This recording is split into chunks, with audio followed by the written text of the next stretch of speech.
আসসালামু আলাইকুম, কেমন আছো বন্ধুরা? আমাকে একজন রিকোয়েস্ট করেছে গসাগুর নিয়মগুলো আবার করার জন্য। প্লেলিস্টে সকল ভিডিওই আছে সিরিয়াল বাই সিরিয়াল, তোমরা দেখে আসতে পারো। অনেকে আছে যে প্লেলিস্ট কোথায় খুঁজে পাবো এ নিয়ে টেনশন করছো।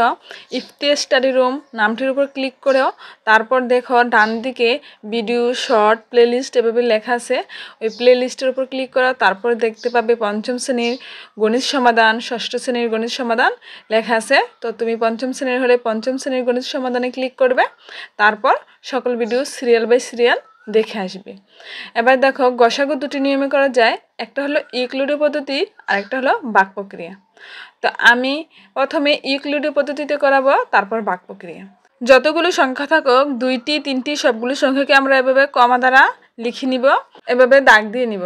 দাগ দেওয়ার পর আমরা প্রতিটি সংখ্যাকে দেখব একটা সংখ্যা দ্বারা ভাগ যেতে হবে। যতগুলো সংখ্যা থাকুক সবগুলো সংখ্যাকে একটি সংখ্যা দ্বারা ভাগ যেতে হবে। এখানে সবগুলো 12 আর 18 দুটি জোড় সংখ্যা, তো 2 দ্বারা ভাগ যাচ্ছে। 6 দুগুণে 12, 9 দুগুণে 18। এবার 6 আর 9কে দেখি 2 দ্বারা ভাগ যায় কিনা। 6কে 2 দ্বারা ভাগ যায়, কিন্তু 9কে যায় না, 2 দ্বারা দেওয়া যাবে না। এবার 3 দ্বারা যায় কিনা, দেখো 3 দ্বারা 6কেও যায় 9কেও যায়। 3 দুগুণে 6, 3 তিরিকা 9। এবার 2 আর 3কে, তো 2 আর 3কে কি এমন একটি কমন সংখ্যা দ্বারা ভাগ দেওয়া যায়? 2 দ্বারা শুধু 2কে ভাগ করা যায়, 2 দ্বারা 3কে ভাগ করা যাবে না। আর 3 দ্বারা শুধু 3কে ভাগ করা যাবে, 2কে ভাগ করা যাবে না। তো আর কি ভাগ যাচ্ছে না। তো এখানে গসাগু নির্ণয় করব।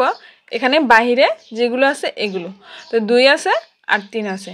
নির্ণয় গসাগু কত? ধরো গসাগু 2 আর 3 একসাথে গুণ করে দেব। 2 গুণ 3। আমরা কিন্তু যোগ করলে হবে না, 2 আর 3 একসাথে গুণ করব। 3 দুগুণে 6।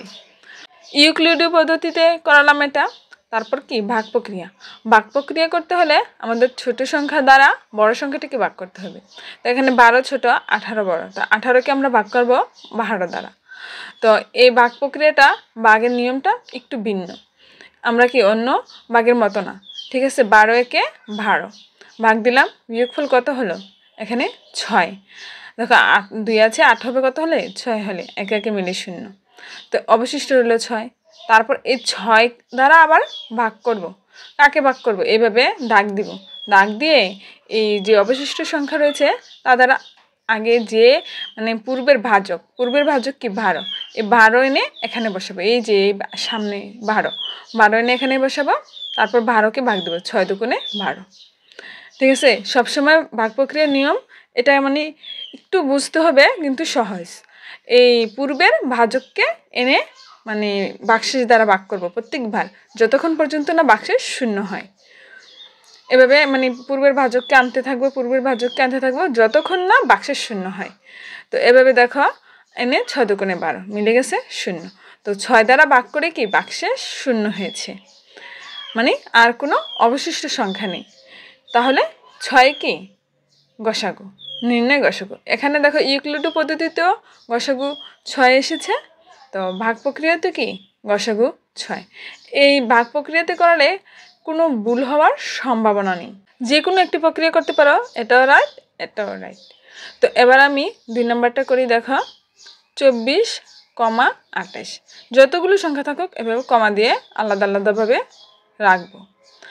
তারপর দেখো এখানে আমি 24কে কত দ্বারা ভাগ যায় বা 28কে কত দ্বারা যায়, কিন্তু এগুলো জোড় সংখ্যা, আমি বুঝে যাব। জোড় সংখ্যা হলে 2 দ্বারা ভাগ যাবে, ডাইরেক্ট বুঝে যাব, তো বেশি চিন্তা করতে নেই। 12 দুগুণে 24, 14 দুগুণে 28। তো 12 আর 14 নিচে। দেখো এবারও কি দুটি জোড় সংখ্যা, তো আবারও আমি সহজে বুঝে গেলাম জোড় সংখ্যা 2 দ্বারা যাবে। 6 দুগুণে 12, 7 দুগুণে 14। এবার আবার নিচে 6 আর 7। তো এবার আবার দেখি 2 দ্বারা যায়, 6কে 2 দ্বারা যায়, 7কে তো যায় না। 7 মৌলিক সংখ্যা, 7কে 7 দ্বারা যায়, কিন্তু 6কে যায় না, তাহলে আর ভাগ করা যাবে না, শেষ। তো নির্ণয় গসাগু কি 2 আর 2 একসাথে গুণ করব। 2 দুগুণে 4, গসাগু 2 গুণ 2 সমান 2 দুগুণে 4। তো আমি এটাকে ভাগ প্রক্রিয়া করি, দেখো ফলাফল 1 হবে। তো ছোট সংখ্যা কি 24, 24 দ্বারা আমি 28কে ভাগ করব। 28 বড় সংখ্যা, বড় সংখ্যাটাকে ছোট সংখ্যা দ্বারা ভাগ করব। 24 একে 24, 24 দুগুণে 48, তো একবারে যাবে। 24 একে 24, বিয়োগ করি, 4 আছে 8 হবে কত হলে? 4 হলে 2 মিলে 2 0। তো 4 দ্বারা কি আবার ওই যে ভাজক 24 পূর্বের ভাজক তাকে আনবো, ঠিক আছে। 4-এর আগে কাকে দ্বারা ভাগ করেছি? 24 দ্বারা ভাগ করেছি। এবার 24 এনে এখানে বসাবো। এবার 4 দ্বারা আবার 24কে ভাগ করবো। 4 6 24, তো এখানে বাক্সে 0, বিয়োগ করে কি 0। যদি এখানে আরেকটা সংখ্যা থাকতো তাহলে এই সংখ্যাটাকে আবার কি ওই সংখ্যা দ্বারা এই 4কে ভাগ করতাম, ঠিক আছে। কোনো সংখ্যা নেই, বাক্সে যখন 0 হয়ে গেছে তাহলে এই 4 কি গসাগু, যাকে দ্বারা ভাগ করে বাক্সে 0 হয়ে যাবে সেই হলো গসাগু। তো এখানে দেখো 39 আর 52, 39 আর 52 গসাগু করব। তো এবার একটা কমন সংখ্যা নিতে হবে, 39কে আর 52কে ভাগ যায়। তো দেখো 2 দ্বারা তো 52কে যায়, 39কে যায় না। 3 দ্বারা দেখো 3 আর 9 একসাথে যোগ করলে কত হলো? 12, 3 4 12, 3 দ্বারা 39কে ভাগ যাবে। আমরা কিভাবে বুঝবো 3 দ্বারা ভাগ যাবে না 2 দ্বারা ভাগ যাবে? সংখ্যাগুলো একসাথে যোগ করে যখন 3 দিয়ে ভাগ করা যায় তখন 3 দ্বারা ভাগ যাবে, আর সংখ্যাগুলো জোড় সংখ্যা হলে 2 দ্বারা ভাগ যাবে। সহজে বুঝে যাবে। তো 3 আর 9 একসাথে যোগ করলে 12 হয়, 12কে 3 দ্বারা ভাগ করা যায়, তাহলে এই সংখ্যাটাকেও 3 দ্বারা ভাগ করা যাবে। 3 13 39, কিন্তু 5 আর 2 একসাথে যোগ করলে কিন্তু যোগফল কত হয়? 5 6 7, 7কে কি আবার 3 দ্বারা ভাগ করা যায় না, তো ওটাকে 3 দ্বারা যাবে না। এবার কত দ্বারা দিতে হবে? টেনশনের ব্যাপার। তো আমি কি এটা জানি যে 13 দ্বারা যাবে, 3 13 39, 4 13 52, কিন্তু অনেকে এটা সহজে বুঝবে না যে এত বড় নামতা 3 4 5 এভাবে ট্রাই করতে থাকবে।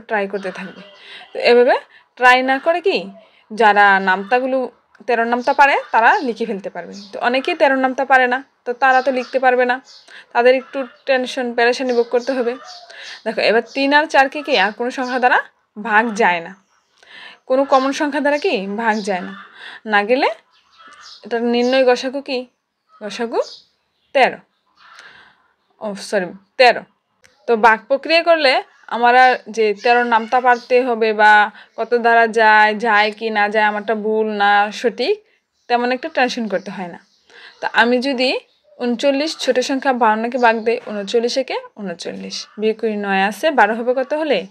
3 হলে 3, আর হাতের 1 4 আছে 5 হবে কত হলে? 1 হলে। তো বিয়োগ তো সবাই করতে জানো, উপরে ছোট সংখ্যা হলে হাতের 1 3 এর সাথে এসে 4 হবে, 4 আছে 5 হবে 1 হলে এভাবে। তো আবার কি 13 দ্বারা তার পূর্বে ভাজক, মানে তার আগে কি 39 দ্বারা ভাগ করেছিলাম, এবার 39কে ভাগ করবো আবার 13 দ্বারা, মানে তার পূর্বের সংখ্যাটাকে এনে ভাগ করব। তো 3 13 39, তো মিলে গেছে, তো 0। যদি মানে 13 দ্বারা কি বাক্সেস হয়েছে 0, যাকে দ্বারা ভাগ করে বাক্সের 0 হবে নিঃশেষে বিভাজ্য হয়ে যাবে, ওইটাই কি গসাগু। তো নিচে যদি ধরো 0 না হয়ে 1 থাকতো, তো আমি 1 দ্বারা আবার ওই 13 এনে 13কে ভাগ করতাম, এভাবে করতে হতো। মানে একটার পর একটা ধাপে ধাপে যেতেই থাকতাম যতক্ষণ পর্যন্ত না 0 হতো। আমি 4 নম্বরটা তোমাদের জন্য রেখে দিয়েছি, 4 নম্বরটা করে কমেন্টে উত্তর জানিয়ে দিও। এবার 5 নম্বরটা করে দিচ্ছি। দেখো অনেকগুলো সংখ্যা এখানে, তো সবগুলো এভাবে কমা দ্বারা উঠিয়ে নিলাম। এবার দেখো 20 30 36 এগুলো জোড় সংখ্যা, 45 কিন্তু বেজোড় সংখ্যা, তো 2 দ্বারা তো যায় না। তো আমি দেখো 3 দ্বারা যায় কিনা, 3 দ্বারা তো 30কে ভাগ যায়, 36কেও ভাগ যায়, 45কেও ভাগ যায়, 3 15 45, কিন্তু 20কে ভাগ যায় না, 3 7 21 হয়ে যায়, আর 3 6 18 ভাগ করা যায় না, তো 3 দ্বারাও তো যাবে না। তো 4 দ্বারা যায় কিনা, 4 দ্বারাও যায় না, মানে কোনো সংখ্যা দ্বারা আর কি সবগুলো সংখ্যাকে ভাগ করা যায় না, তো 1 দ্বারা যায়। দেখো তো কেউ ভাবতে পারো হয়তো যাবে, আরও ট্রাই করে দেখি, এরকম একটা টেনশন। তো এরকম টেনশন না পোহাতে হলে ভাগ প্রক্রিয়ায় গসাগু করে ফেলবে। দেখো আমি যদি ভাগ প্রক্রিয়া করি আর কি কোনো টেনশনই থাকবে না, ছোট সংখ্যা, তারপর তার চেয়ে একটু বড় কি 30, তো 20 দ্বারা 30কে ভাগ করি। দেখো 20 দোকানে 40, তো 20 একে 20, বেশি হয়ে যাবে, বেশিতে যাওয়া যাবে না, অবশিষ্ট 10। আবার ভাগ দিয়ে তারপর কি তার আগের সংখ্যা আগেরটা আনবো, আগের ভাজককে আনবো, মানে পূর্বের ভাজককে এনে ভাগ করব 10 দ্বারা, এবার আবার 20কে ভাগ করব, 10 দুগুণে 20, মিলে গেছে। তো 10 কি এখানে 10, তারপর আবার দেখো এবার 36 আর 45 করি। এভাবে না করলে আমি 10 দিয়ে 36কে করতে পারি, ওইভাবেও করতে পারি, ইচ্ছা। এবার 36 আর 45কে ভাগ করি। দেখো 36 36। তো এখানে ভাগ করার পর দেখো বিয়োগ করি। 6 আছে 15 হবে কত হলে? 9 হলে।